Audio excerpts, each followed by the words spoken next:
Hello बच्चों, कैसे हैं आप सब।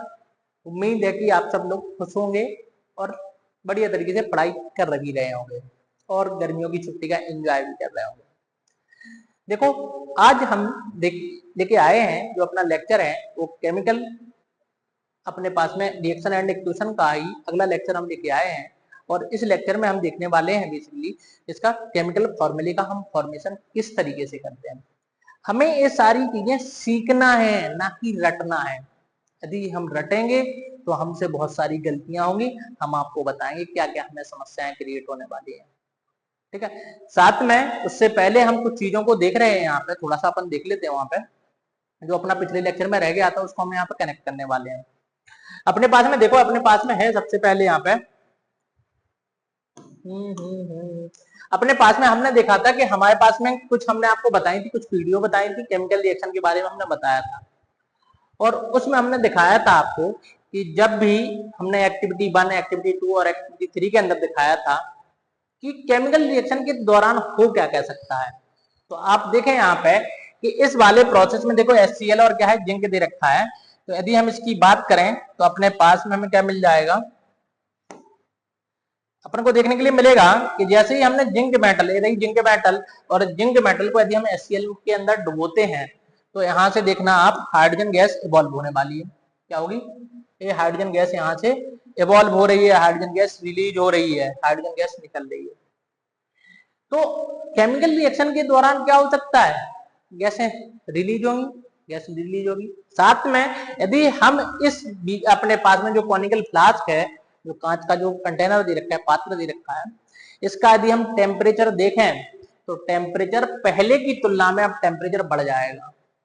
मतलब हम बोल सकते हैं केमिकल रिएक्शन के दौरान टेम्परेचर इंक्रीज होगा। क्या होगा, टेम्परेचर इंक्रीज होने वाला है, टेम्परेचर इंक्रीज होगा। अगला देखो, अपने पास में जैसे ही टेम्परेचर यहाँ पे इंक्रीज हो रहा है तो टेम्परेचर यहाँ से इंक्रीज होगा। तो अपन ने देखा यहाँ पे कि हमारे पास में टेम्परेचर क्या होगा, इंक्रीज होगा, गैसें इवॉल्व होंगी, टेम्परेचर इंक्रीज होगा और कोई नया प्रोडक्ट बनेगा। ऐसा नहीं है कि HCl और जिंक वहां पे हाइड्रोजन गैस रिमूव हो रही है तो हाइड्रोजन गैस बन रही है। और ये देखो तीरी लेके जा रहा है तो पफिंग साउंड के द्वारा ही आपको क्या मिलेगी, यहाँ से गैस रिलीज होने वाली है। ठीक है, ये मिलने वाली है। इसमें देखो, इसमें हमने आपको बताया था कि हमारे पास में क्या हुआ, क्या हमने इसमें लेड नाइट्रेट को ऐड किया था। इसमें पोटेशियम आयोडाइड के सॉल्यूशन में आपको एक येलो कलर का प्रेसिपिटेट ऑब्टेंड हुआ था। क्या मिला था, येलो कलर का प्रेसिपिटेट, जो कि बता रहा है कि केमिकल रिएक्शन के दौरान कलर चेंज हो सकता है। कलर चेंज हुआ है, आप देखें व्हाइट से कहां पे आ गया, येलो में आ गया। ये कलर चेंज हो सकता है। अगला देखो, हमने क्या किया यहाँ से कि हमने इसका कलर का फॉर्मेशन करवाया, कलर चेंज हो गया यहाँ पे। अगला देखो, अपने पास में क्या है, एक कलर चेंज हो सकता है, तो कलर चेंज हमें मिला। तो साथ में एक इनसॉल्युबल सब्सटेंस भी क्या हुआ, फॉर्म्ड हुआ। क्या मिला हमें, एक इनसॉल्युबल सब्सटेंस, जो कि हमारा कहां पे, उस टेस्टी के अंदर नीचे बैठ गया। तो ये हमारी सारी की सारी चीजें क्या है, हमारी सारी की सारी चीजें हमें कैरेक्टरिस्टिक्स दे रखी हैं। किसकी, एक कैरेक्टरिस्टिक्स हैं अपने पास में केमिकल रिएक्शंस की या केमिकल चेंजेस की। क्या क्या अपन को मिल सकता है, देखो इसमें बोला है, सबसे पहले बोला गया है कि आपको एक न्यू सब्सटेंस मिलेगा। क्या मिलेगा, न्यू सब्सटेंस मिलेगा, नया नया मिल रहा है भाई साहब। कहीं से गैस रिमूव हो रही, कहीं पर अपने पास में प्रेसिपिटेट बन रहा है। फिजिकल स्टेट चेंज, हाँ भाई साहब बिल्कुल फिजिकल स्टेट चेंज मिलेगी आपको।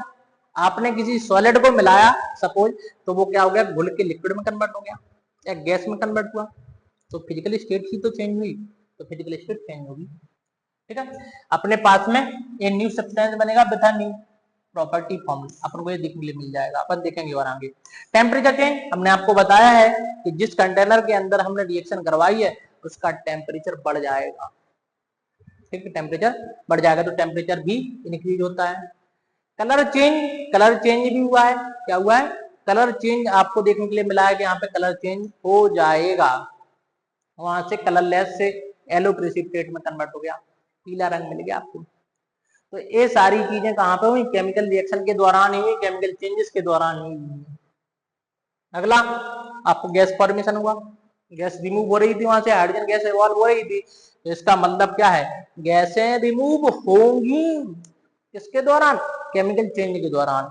आपको फॉर्मेशन ऑफ द प्रेसिपिटेट, भाई साहब प्रेसिपिटेट बन रहा है, सॉलिड सब्सटेंस मिल रहा है जो कि इनसॉल्युबल है, तो आपको प्रेसिपिटेट मिल रहा है। साथ में इरिवर्सिबिलिटी, केमिकल चेंज क्या नहीं होता है, रिवर्सिबल नहीं होता है, जो प्रोडक्ट बन गया उसको हम रिएक्टेंट में कन्वर्ट नहीं कर सकते हैं, एकदम जो चीज हमने प्राप्त कर ली उसको हम पुनः उसी चीज में परिवर्तित नहीं कर सकते हैं। जैसे आपने देखा था कि जो सॉलिड अपने पास में प्रेसिपिटेट बन रहा है तो उसको हम फिर से सॉल्यूशन में लेके नहीं आ सकते हैं। हमने कल वाली पुराने लेक्चर के अंदर वीडियो में दिखाया था हमने कि उसको हम मिक्स करते हैं फिर भी वो धीरे धीरे नीचे बढ़ जाता है, लेकिन घुलता मिलता नहीं है। तो ये सारी चीजें किसमें, केमिकल चेंजेस के दौरान है। अब देखो यहाँ से हम कुछ चीजें जो पढ़ने वाले हैं, यहाँ पे जो आगे का टॉपिक है, हमें पढ़ना तो आगे केमिकल रिएक्शंस को, लेकिन केमिकल रिएक्शन को पढ़ने से पहले हमें फॉर्मूले आना जरूरी है। हमें पता है कि मैक्सिमम बच्चों को फॉर्मूले के साथ में समस्या होती है, फॉर्मूले नहीं बनाते वो लोग, उन फॉर्मूलों को रटते हैं। क्या बनते हैं, उसको रटते हैं, रटने के कारण वो उनकी चीजें क्या हो जाती हैं, गलत हो जाती हैं, और गलत होंगी तो ना तो हम आगे चैप्टर में कमांड प्राप्त कर सकते हैं, ना ही किसी भी चैप्टर के अंदर हम क्या कर पाएंगे कि आप रिएक्शन को बैलेंस कर पाओगे। जब रिएक्शन को बैलेंस नहीं कर पाओगे तो इस चैप्टर में आपको पूरी की पूरी समस्या खड़ी है, और साथ में केमिस्ट्री के अंदर पूरी समस्या खड़ी है आपको। तो हमने देखा यहाँ पे, हम समझते हैं कि हमारे पास में दे क्या रखा है यहाँ पे, तो हमारे पास में दे रखा है यहाँ पे कि यदि हमने बात की कि अपने पास में है क्या क्या यहाँ पे, तो हम देखते हैं कि हमारे पास में एक सॉल्ट है, क्या है आपको पता है, एक रिएक्शन आती है पहले से, हम उसके बाद में आपको बताएंगे, डिटेल से बताएंगे कि आपको पता है कि HCl और NaOH की यदि हम रिएक्शन करवाते हैं क्या बनता है, आपको NaCl और वाटर मिलता है। ये हमारा क्या कहलाता है, मैं सॉल्ट कहलाता है, क्या कहलाता है, सॉल्ट कहलाता है, कि सब चीजें हमारे पास में सॉल्ट दे रखी है, सॉल्ट है, सॉल्ट दे रखा है कि सॉल्ट है। आप देखें इस सॉल्ट के केस में हम देखते हैं क्या कि हमारे पास में सॉल्ट बना, इस सॉल्ट के अंदर दो पार्ट होते हैं, क्या होते हैं, दो पार्ट। एक पार्ट होता है कैटायन Na+ और एक क्या होता है Cl-। क्या होता है, एक पॉजिटिव पार्ट होता है, एक नेगेटिव पार्ट होता है, हर एक सॉल्ट के अंदर होता है। सॉल्ट का मतलब केवल और केवल नमक से नहीं है, ठीक है, इस चीज का ध्यान रखना कि सॉल्ट का मतलब नमक से नहीं है। बेसिकली एसिड बेस रिएक्शन का जो प्रोडक्ट बनता है उसे हम सॉल्ट बोलते हैं। लेकिन अभी हमने आपको बताया, आपको पता नहीं होगा वो बात ठीक है, लेकिन अभी हमने बस केवल आपको बताया कि हर एक सॉल्ट के अंदर दो पार्ट होते हैं अपने पास में, एक होता है पॉजिटिव पार्ट और एक होता है नेगेटिव पार्ट। आप बस इसी तरीके से ध्यान रखें। आप देखें पॉजिटिव पार्ट आपको कहां से मिला, बेस से मिला, कहां से मिला, बेस, ये क्या है एसिड, तो ये मिला बेस से, तो इसका नाम हो जाता है बेसिक रेडिकल, क्या हो जाता है, बेसिक रेडिकल्स।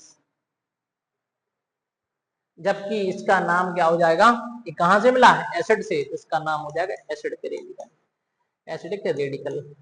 यदि बच्चों हम यहाँ से कुछ रेडिकल्स याद रख लें, हमारे पास में कुछ रेडिकल्स हमें याद हो जाए, तो हम सारे के सारे फॉर्मूले को बनाना सीख जाएंगे, जो आप लोगों ने 9th क्लास के अंदर काफी बढ़िया तरीके से पढ़े हुए हैं, आते होंगे। लेकिन हम चैप्टर को पढ़ाने से पहले एक बार हम खुद रिवाइज करते हैं, जिससे बच्चों का रिकॉल हो जाए, क्योंकि हम उस जोड़ने और तोड़ने की हेल्प से ही इस चैप्टर को हम आगे पढ़ने वाले हैं, ठीक है। तो हम देखते हैं अपने पास में एसिडिक और बेसिक रेडिकल्स हमें मिलेंगे, ठीक है।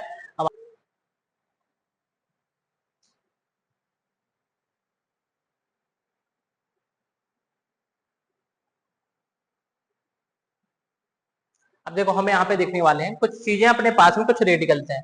यदि आप इन रेडिकल्स को याद रखते हैं तो आपके लिए कई आसानी से होगी, और बहुत सारी चीजों को हम आसानी से सीख जाएंगे। सबसे पहले हम कौन से रेडिकल्स आपको बता रहे हैं, हम आपको बता रहे हैं एसिडिक रेडिकल्स। कौन से, एसिडिक रेडिकल्स के बारे में हम जानकारी दे रहे हैं आपको, ठीक है। तो देखो यहाँ पे अपन क्या है, सबसे पहले हमने देखा कि हमारे पास में एक आता है Cl-, जिसको हम बोलते हैं क्लोराइड, क्या बोलते हैं, क्लोराइड। I- को हम बोलते हैं आयोडाइड, आयोडाइड, ठीक है। Br- को हम बोलते हैं ब्रोमाइड। यदि हमें ये सारी चीजें आज केवल अपन को इन्हीं को ध्यान रखना है, फॉर्मूले को ध्यान नहीं रखना है, हम काफी बढ़िया तरीके से इन सारी चीजों को देख ले जाएंगे, ठीक है। तो हमारे पास में ब्रोमाइड मिल जाएगा, आयोडाइड मिल जाएगा, क्लोराइड मिल जाएगा। आपको OH- क्या होता है बच्चों, इसको हम बोलते हैं हाइड्रोक्साइड, क्या है, हाइड्रोक्साइड है। O2- क्या है, ऑक्साइड दे रखा है। S2- क्या बोलते हैं हम इसको, सल्फाइड बोलते हैं, sulphide, sulphide, hydrogen sulphide, sorry sorry sorry sorry sulphide, ठीक है, ये सल्फाइड है। आप देखें अगला हमारे पास में क्या है, ऑक्साइड हो गया, हमारे पास में CO3 तो हम बोलते हैं कार्बोनेट, क्या बोलते हैं, कार्बोनेट। ये नेगेटिव पार्टिकल को ही लिख रहे हैं, नेगेटिव रेडिकल्स को ही लिख रहे हैं, ध्यान रखना होगा, जिसको हम क्या बोलते हैं, एसिडिक रेडिकल्स बोलते हैं, क्योंकि नेगेटिव पार्ट हमें एसिड से मिलता है, ठीक है। अपने पास में HCO3- दे रखा है, जिसको हम बोलते हैं बाई कार्बोनेट, क्या बोलते हैं, बाइकार्बोनेट, या इसी का नाम होता है हाइड्रोजन कार्बोनेट, हाइड्रोजन कार्बोनेट, ये हाइड्रोजन कार्बोनेट है, बाइकार्बोनेट है, हाइड्रोजन कार्बोनेट होता है। हमारे पास में होता है NO3-, जिसको हम बोलते हैं नाइट्रेट, क्या बोलते हैं, नाइट्रेट। एक होता है NO2-, जिसको हम बोलते हैं नाइट्राइट।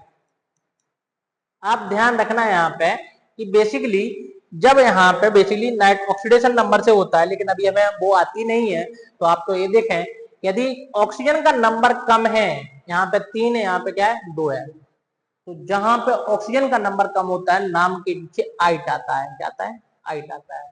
जबकि ज्यादा हो तो नाम के पीछे क्या आता है, इट आता है।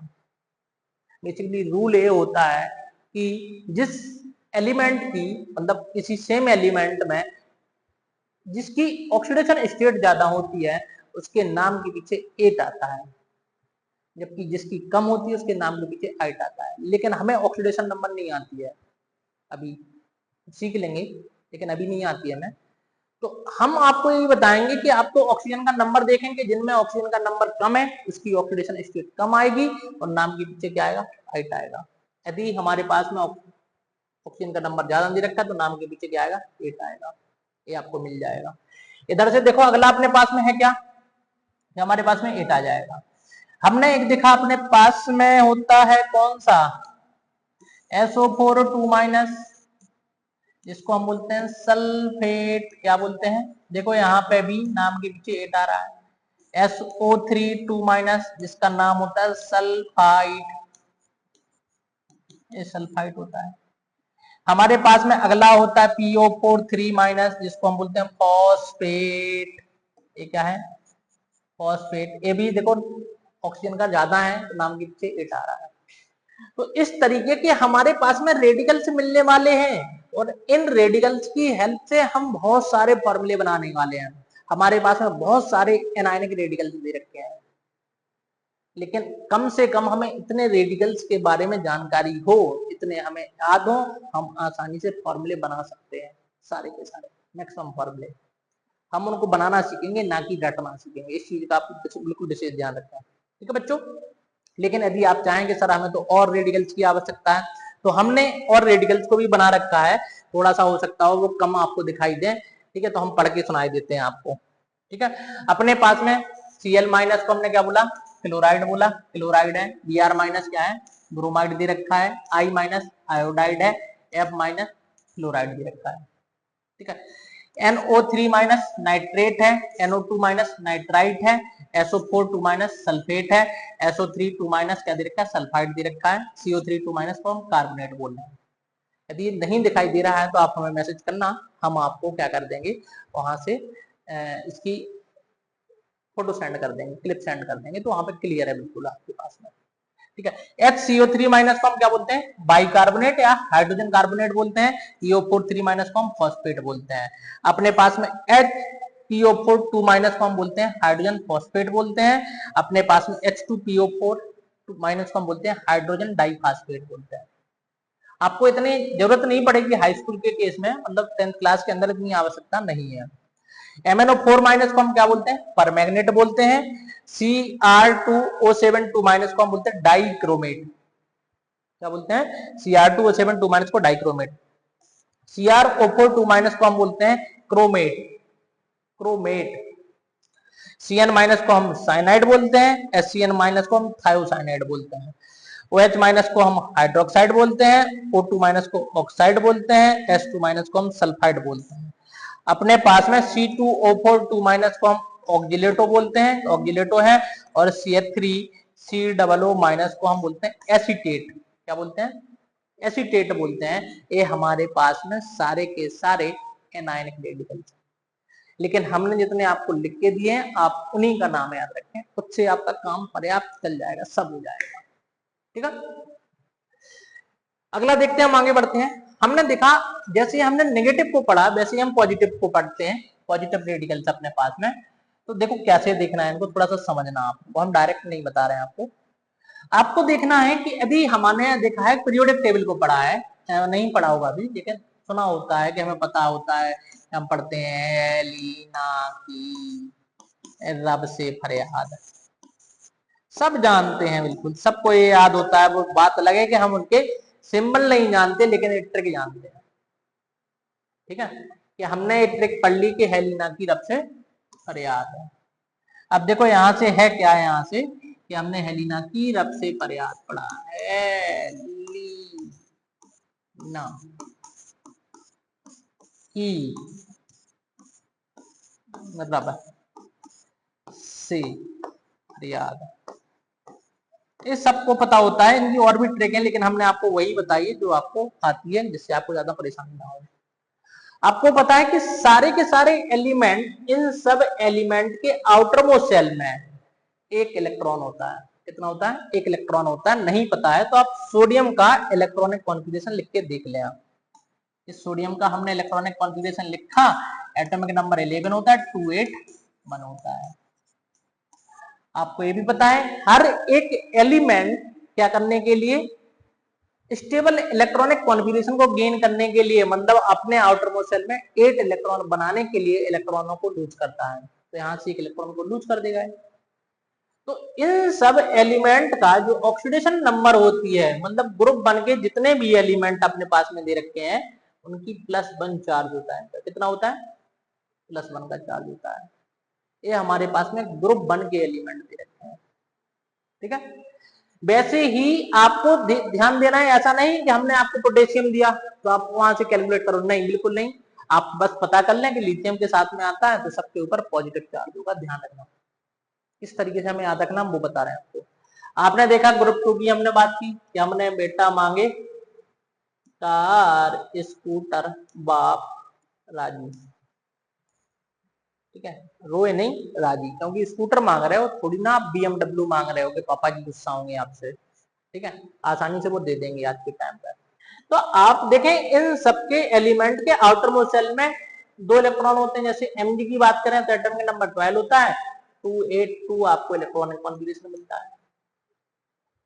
तो आउटर मोस्ट सेल में कितने आए, अपने पास में 2 इलेक्ट्रॉन आए, इसीलिए इन सब का जो चार्ज होता है वो +2 होता है। कितना होता है ऑक्सीडेशन नंबर, हमें +2 मिलता है, ये ऑक्सीडेशन नंबर +2 होगी।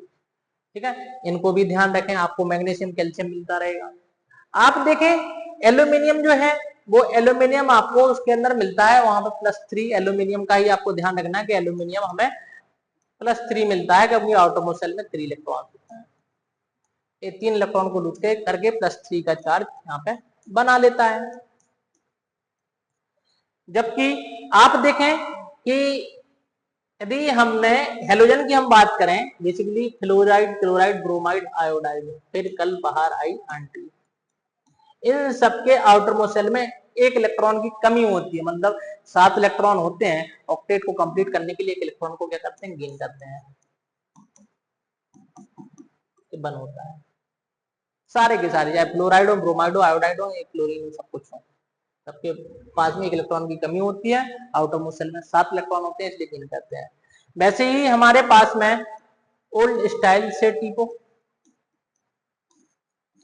तो अपने पास में ऑक्सीजन के पास में 2 इलेक्ट्रॉनों की कमी होती है, एटम की नंबर 8 होता है, 2,6 होता है। ये 2 इलेक्ट्रॉन को ग्रहण करके और 2 माइनस में कन्वर्ट हो जाता है, तो हम इसको ऑक्साइड बोलते हैं। तो इनके पास में चार्ज होता है -3 का होता है। नाइट्रोजन वाले के पास में -3 का होता है। तो ये कुछ चीजें हैं जिनको हमें ध्यान रखना है, और हमने कुछ आपको पॉजिटिव रेडिकल्स दे रखे हैं जिनके आप चार्ज ध्यान रखें। हम सारे के सारे फॉर्मूले को तुरंत बना के रख देंगे, खटाखट खटाखट। देखो यहाँ पे अपने पास में कुछ आयन दे रखे हैं, इनको समझना आप। यहाँ पे थोड़ा सा कम दिखाई दे रहा होगा आपको क्योंकि छोटा है साइज थोड़ा सा। हमने देखा है H+ आयन, हाइड्रोजन क्या है, हाइड्रोजन दे रखा है। NH4+ अमोनियम बोलते हैं, क्या बोलते हैं, NH4+ अमोनियम, और इसके ऊपर +1 का चार्ज होता है, एक चार्ज होता है।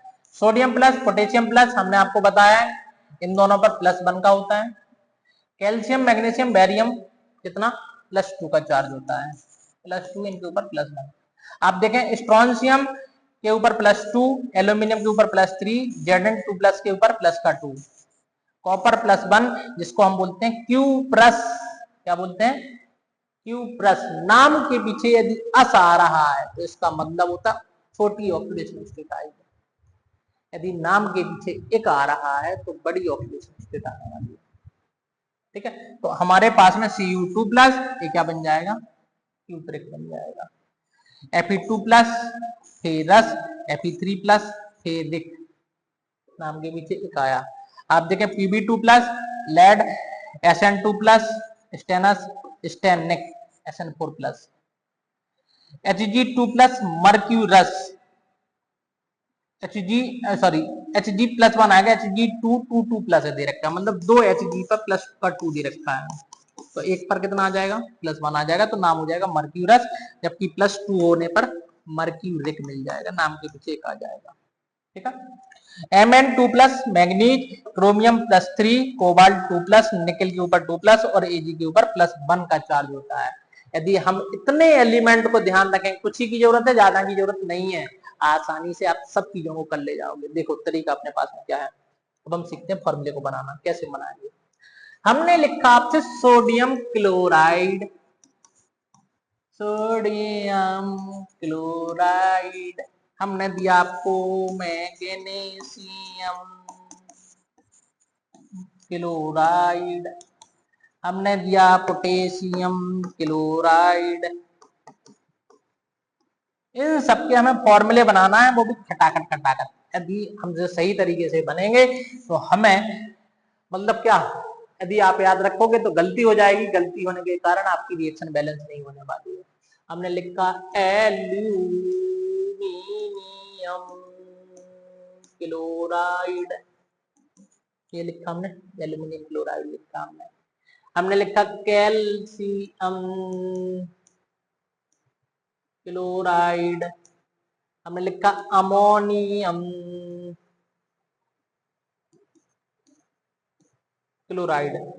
हमने केवल और केवल अभी हमने किसके बनाए, केवल और केवल क्लोराइड के बनाए। देखो अपन किस तरीके से, ऐसे हम सबके बना सकते हैं, तरीका आपको सीखना है। ये तरीका क्या है, आप देखें सोडियम के ऊपर कितने का चार्ज आया था, आपके पास में आया था +1 का चार्ज, तो आप यहाँ पे +1 लिखें।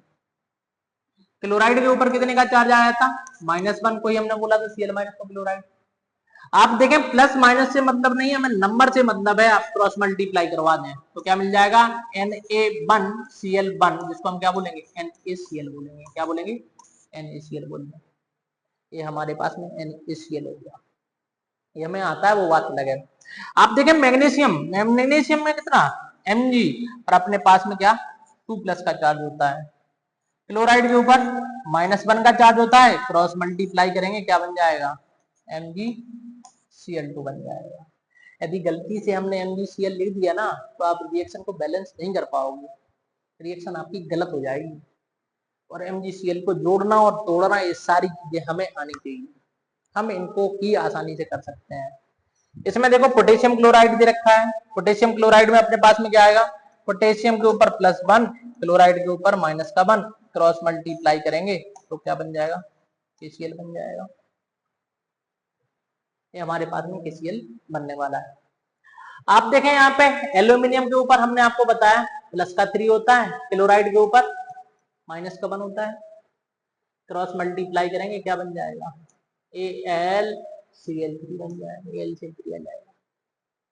अगला देखो कैल्शियम क्लोराइड, कैल्शियम के ऊपर प्लस का 2, क्लोराइड के ऊपर माइनस का 1, क्रॉस मल्टीप्लाई करेंगे CaCl2 बन जाएगा, CaCl2 बन जाएगा।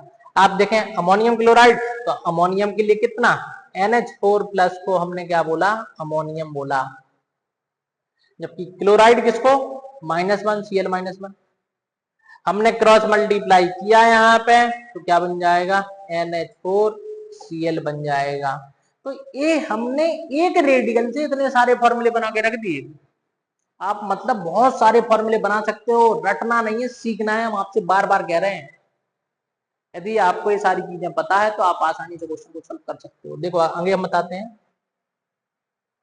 हमने लिखा सोडियम सल्फेट, सोडियम कार्बोनेट लिखा, चलो कार्बोनेट को ले लेते हैं हम यहाँ पे, सोडियम कार्बोनेट। हमने लिखा potassium carbonate, potassium carbonate. Magnesium carbonate, क्या लिख दिया भाई साहब, पहले सिंबल बना दिया, उसके बाद हमने लिखा मैग्नीशियम कार्बोनेट, मैग्नीशियम कार्बोनेट लिखा हमने। ये हमने पोटेशियम कार्बोनेट, मैग्नीशियम कार्बोनेट लिखा। हमने अगला लिखा यहाँ पे कौन कौन सा आता है भैया, हमने कैल्शियम कार्बोनेट, ये सब आपको पता है, कैल्शियम कार्बोनेट दे रखा है, कैल्शियम कार्बोनेट है। सोडियम बाइकार्बोनेट, बाई को और ले लेते हैं, सोडियम बाइकार्बोनेट, ठीक है। हमने लिखा यहाँ पे सोडियम सल्फेट को ले लिया, आपकी बार यहाँ पे सल्फेट वगैरह को और ले लेते हैं, सल्फेट हो गया, ठीक है। अपने पास में हमने लिखा जिंक सल्फेट, जिंक सल्फेट। हमने लिखा कॉपर सल्फेट, कॉपर सल्फेट, ठीक है। ये हमने लिखा है यहाँ पे अपने लिए हो गया कैल्शियम सल्फेट हो गया, मैग्नीशियम सल्फेट, कॉपर हो गया, ये हो गया अपने पास में पोटेशियम सल्फेट को लिखते हैं हम यहाँ पे। इस तरीके के हमें इनके फॉर्मूले बनाने हैं। यदि हम फॉर्मूले बनाना सीखेंगे भाई साहब तो हम रिएक्शन को सही करना भी सीख जाएंगे, बहुत सारी केमिस्ट्री अच्छी लगने लगेगी। अभी बहुत सारे लोगों को बहुत बुरी लगती है, यहाँ तक कि केमिस्ट्री तो छोड़ो, केमिस्ट्री पढ़ाने वाले टीचर भी बहुत बुरे लगते हैं, है ना बात सही। हाँ सर बहुत सही कह रहे हो आप, बिल्कुल सही बोल रहे हो, ठीक है। तो अपने पास में देखो यहाँ पे क्या देखा, सोडियम, तो सोडियम का मतलब क्या है, यानी कितने का चार्ज, +1 का। कार्बोनेट के ऊपर कितना, -2 का चार्ज होता है। हम क्रॉस मल्टीप्लाई करवाएंगे क्या बन जाएगा, ओहो हो Na2CO3 बन जाएगा, Na2CO3 बन जाएगा। अगला देखो पोटेशियम कार्बोनेट दे रखा है, तो पोटेशियम +1, कार्बोनेट पर कितना, -2, क्रॉस मल्टीप्लाई करवाएंगे क्या बन जाएगा, K2CO3 बन जाएगा बच्चों, K2CO3 आ जाएगा। अगला बनाए हम तो अपने पास में क्या, मैग्नीशियम Mg, अपने पास में क्या दे रखा है, कितना, +2 होता है। कार्बोनेट के ऊपर भी भाई साहब कितने का, -2 होता है। आप देखें दो दो नंबर आ रहा है, मतलब हमारे पास में क्या मिलेगा, Mg2 और CO3 का होल ट्वाइस का 2। या जब आपके पास में दोनों नंबर सेम आए तो आप पहले से ही कॉमन ले लें, तो हमने कॉमन लिया यहाँ से 2, तो अपने पास में बन जाएगा MgCO3 बन जाएगा। चाहे पहले कॉमन ले लें, पहले कॉमन ले लें तो और बढ़िया है, ठीक है बच्चों। इस तरीके से हम इनको सॉल्व कर सकते हैं। अगला देखो कैल्शियम कार्बोनेट दे रखा है, तो हमने क्या Ca2+ लिखा, कार्बोनेट के ऊपर कितना, CO3 2 - को लिखा, दोनों में 1 कॉमन आएगा, 1 आ जाएगा, तो ये बन जाएगा CaCO3 बन जाएगा। अपने पास में देखो अगला क्या दे रखा है, सोडियम कार्बोनेट दे रखा है, तो सोडियम बाई लिखो यहाँ पे, बाई, क्योंकि हो चुका है सोडियम कार्बोनेट। आप देखें सोडियम के लिए हमने क्या लिखा, बाई लिखो या हाइड्रोजन कार्बोनेट, प्लस 1 होता है, और HCO3 माइनस हम किसको बोलते हैं, बाई कार्बोनेट को बोलते हैं। ओहो, माइनस का 1 है, क्रॉस मल्टीप्लाई करवाएंगे तो फॉर्मूला बनेगा NaHCO3 बन जाएगा, NaHCO3 बन जाएगा। अगला देखो पोटेशियम सल्फेट दे रखा है, तो सल्फेट होता है SO4 2 माइनस, तो अपने पास में पोटेशियम के लिए प्लस का 1 और सल्फेट के लिए ऊपर कितना, माइनस का 2। जल्दी से बोलो बच्चों, सो नहीं, क्या बन जाएगा, K2SO4 बन जाएगा, K2SO4 बन जाएगा। इसमें देखो सोडियम सल्फेट में कितना, Na प्लस का होता है, सल्फेट के ऊपर SO4 2 माइनस होता है, क्रॉस मल्टीप्लाई करवाएंगे ये बन जाएगा Na2SO4 बन जाएगा। ठीक है, आप देखें जिंक सल्फेट कितना, Zn2 plus sulphate SO4 2 minus, minus का 2, हमने कॉमन लिया, प्लस का 1 माइनस का 1, क्रॉस मल्टीप्लाई करवाएंगे ZnSO4 बन जाएगा, ZnSO4 बन जाएगा। अगला देखो कॉपर सल्फेट, तो कॉपर Cu प्लस का 2 होता है, सल्फेट के ऊपर भी माइनस का 2 होता है, तो माइनस का 2 कॉमन लेंगे, प्लस 1 माइनस का 1 बचेगा, क्रॉस मल्टीप्लाई करवाएंगे तो CuSO4 बन जाएगा। इस तरीके से हम इनके फॉर्मूले को ध्यान देंगे, यदि इनके नंबर में कोई भी मिस्टेक हो गई ना, आपने एक भी मिस्टेक कर दी तो क्वेश्चन आपका वहां से सॉल्व होने वाला नहीं है, आपका क्वेश्चन भी क्या हो जाएगा, गलत हो जाएगा, आप रिएक्शन को बैलेंस नहीं कर पाओगे। तो आपके पास में ये तरीके हैं, इस तरीके से हम करेंगे। ठीक है, कुछ चीजों को और देख रहे हैं, चलो हम आगे। हो देखो यहाँ पे हमने लिखा एल्यूमिनियम ऑक्साइड, एल्यूमिनियम ऑक्साइड, ठीक है, एल्यूमिनियम ऑक्साइड लिखा हमने लिखा मैग्नीशियम ऑक्साइड। इन सारी चीजों को रटना नहीं है, सीखना है। हम बार बार आपको बोलता रहे हैं कि बार बार आपको ध्यान रखना है, रटना नहीं है। लेड आयोडाइड, लेड आयोडाइड, ठीक है, अपने पास में lead nitrate, lead nitrate, barium chloride, barium chloride, barium chloride, ठीक है, पोटेशियम सल्फेट ऑक्साइड का आयोडाइड हो गया। हाइड्रोक्साइड और लिख देते हैं, हमने लिखा मैग्नीशियम हाइड्रोक्साइड, ठीक है, अपने पास में हो गया कैल्शियम हाइड्रोक्साइड, आपको पता ही, चलो लिख लेते हैं कैल्शियम हाइड्रोक्साइड। और कौन बचा भाई साहब, हाइड्रोजन सल्फाइड,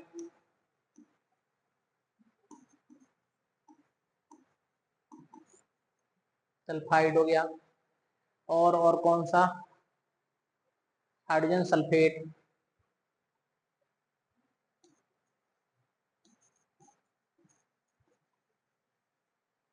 क्या हाइड्रोजन क्लोराइड भी आप देख सकते हो। ठीक है, ये हमारे पास में दे रखा है, इनको हम बनाते हैं। तरीका सबका वही रहने वाला है, बिल्कुल वही तरीका। आप देखें कैसे है। आपको पता है ऑक्साइड क्या होता है, O2 माइनस को हम ऑक्साइड बोलते हैं कि इसके ऊपर -2 का चार्ज होता है, जबकि एल्यूमिनियम के ऊपर +3 का। क्रॉस मल्टीप्लाई करवाएंगे क्या बन जाएगा, Al2O3, ये बन जाएगा Al2O3। अगला देखें मैग्नीशियम ऑक्साइड, मैग्नीशियम ऑक्साइड में कितना आएगा, Mg कितने का 2 प्लस, और O के ऊपर -2 मिलेगा। हमने कॉमन लिया, प्लस का 1 माइनस का 1 आएगा, क्रॉस मल्टीप्लाई करवाएंगे MgO बन जाएगा। यदि हमने गलती से MgO2 लिख दिया ना फॉर्मूला, हम रिएक्शन को बैलेंस नहीं कर पाएंगे, करते रहो आप कितनी भी कोशिश। इसीलिए हम एक चीजें बताते हैं कि हमें रिएक्शन को बैलेंसिंग करना सीखना है, तो पहले इनका तो पता हो, नहीं तो पता चले हम उल्टा सीधा फॉर्मूला लिखने में लगे हैं। तो वहां पे रिएक्शन बैलेंस नहीं होगी। लेड आयोडाइड, तो अब देखो Pb एक 2+ होता है, इसके ऊपर आयोडाइड के ऊपर होता है -1, क्रॉस मल्टीप्लाई करवाएंगे ये बन जाएगा PbI2 बन जाएगा। ये सब चीजें पढ़ी हुई है 9th में, हम उसको रिपीट कर रहे हैं एक बार, ठीक है। अपने पास में लेड ये कितना होता है Pb2+ होता है, जबकि नाइट्रेट NO3- को हम नाइट्रेट बोलते हैं। हमने क्रॉस मल्टीप्लाई करवाया, अपने पास में PbNO3 का होल ट्वाइस। देखो जब भी एलिमेंट, कुछ एलिमेंट पेयर में आते, ग्रुप में आते हैं और उसका हम होल ट्वाइस या होल थ्राइस करते हैं तो होल पढ़ते हैं उसको। जैसे यहाँ पे नहीं पढ़ेंगे, जैसे अपने पास में बेरियम कितना दे रखा है 2+, जबकि क्लोराइड कितना -1, तो हम यहाँ पे ये नहीं पढ़ेंगे बेरियम क्लोराइड का होल ट्वाइस BaCl2। क्यों? क्लोरीन अकेला है, एक ही एलिमेंट है, जबकि यहाँ पे 2 से 3 एलिमेंट दे रखे हैं, मतलब 2 एलिमेंट दे रखे हैं डिफरेंट नाइट्रोजन और ऑक्सीजन। इसीलिए इस स्थिति में हमने होल शब्द का उपयोग किया कि होल ट्वाइस आ जाएगा। अगला देखो मैग्नीशियम हाइड्रोक्साइड, ये कितना है Mg2+ है, और हाइड्रोक्साइड का मतलब क्या है OH- है, क्रॉस मल्टीप्लाई करवाएंगे ये बन जाएगा MgOH का होल ट्वाइस बन जाएगा, ये मैग्नीशियम हाइड्रोक्साइड मिल जाएगा। अगला देखो हमारे पास में क्या दे रखा है कैल्शियम हाइड्रोक्साइड, ये कैल्शियम 2+ और हाइड्रोक्साइड कितना -, क्रॉस मल्टीप्लाई करवाएंगे CaOH का होल ट्वाइस आपको मिल जाएगा कैल्शियम हाइड्रोक्साइड। इसमें देखो हाइड्रोजन सल्फाइड दे रखा है, हाइड्रोजन का मतलब +1, सल्फाइड का मतलब -2, एक क्रॉस मल्टीप्लाई करवाएंगे H2S हमें मिल जाएगा, ये फॉर्मूला आ जाएगा। अपने पास में हाइड्रोजन सल्फेट दे रखा है, तो हाइड्रोजन +1 और सल्फेट के ऊपर -2, क्रॉस मल्टीप्लाई करवाएंगे H2SO4 बन जाएगा, जो कि क्या होता है हमारा पास में सल्फ्यूरिक एसिड होता है, सल्फ्यूरिक एसिड होता है। तो इस तरीके से हम फॉर्मूले को डिजाइन करते हैं, बनाते हैं, ये चीजें हमें आनी चाहिए, ठीक है। हम इसी तरीके से तोड़ेंगे, जोड़ेंगे, और तोड़ने और जोड़ने के बाद ही हम केमिकल रिएक्शन को पढ़ेंगे।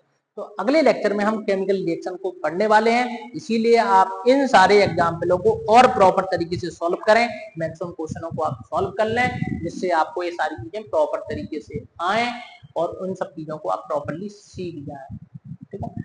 तो तब तक के लिए हम क्या करते हैं, बाय बाय, थैंक यू।